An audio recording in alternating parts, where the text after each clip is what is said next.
as locals oppose plans for a wind farm offshore there. Joining me is Liberal MP Keith Wolahan. Keith, thanks for joining me. What does this say about the regional opposition to Labor's renewables pipe dream?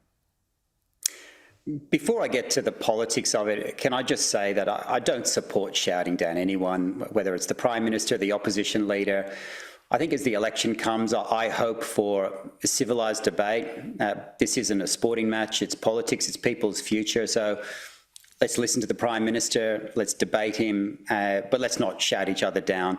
But I can see how the politics is written in a way that would make him feel uncomfortable, and that's a separate question.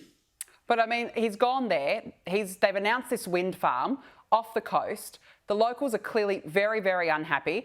According to one of them, there's 60% in that regional community that don't want this. But that has to stand for something, though. That this pipe dream is being built offshore. They're carving up the regions. Has the Labor listened to regional communities? And that's right, that's the substance of the point. So people might express their frustrations another way, and I don't support that method, but the substance of their frustration is a valid one. And perhaps it's because they're not being listened to in other ways.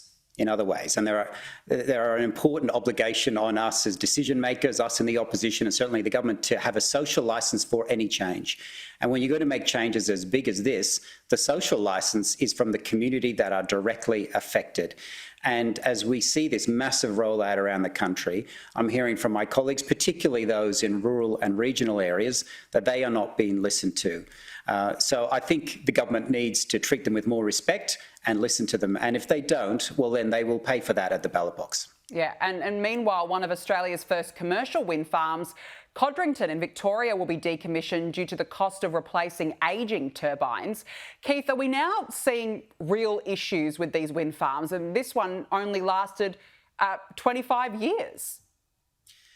That's right, and we've been dealt this fantasy that renewable energy, it will solve everyone's problems, it's cheap and there are no consequences. But whatever way you cut the energy transition, it is expensive and it's going to take a long time. And when I recently visited a manufacturing plant that made these wind farms, and they advertise in their brochures that they're only supposed to last for 20 years.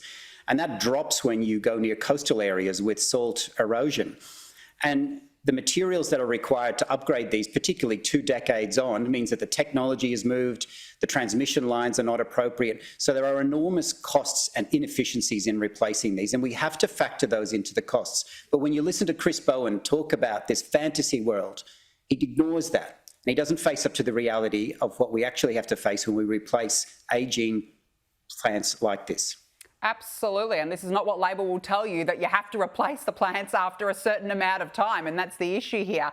Now, Keith, I want to ask you about the NDIS. The Minister, Amanda Rishworth, says there will be no tightening of which disabilities are eligible for the $44 billion scheme, despite the government facing a mammoth effort to rein in costs. Instead, Labor will launch a new panel to review contestable services and programs participants are using.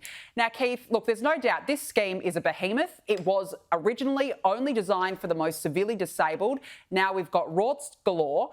45% of the 600,000 participants have autism, and it keeps getting bigger and bigger. Now, don't get me wrong, this scheme is critical to a lot of people, yes, but Keith, how can there be no tightening of disabilities when you've got 45% of people claiming an autism diagnosis? Making sure that the NDIS is run efficiently isn't just about saving taxpayers money, and that's extremely important. It's about giving the scheme a future, because if it's going to continue to have blowout after blowout every year, there won't be an NDIS for our children. It won't exist because we can't afford it as a nation. And you don't need to ask the coalition that. Go to the intergenerational report, which was published in August in 2023. It said that it is one of the top line items that will blow out the Commonwealth budget, to the point that on today's dollars, you would have Commonwealth spending hit $40,000 per person in Australia.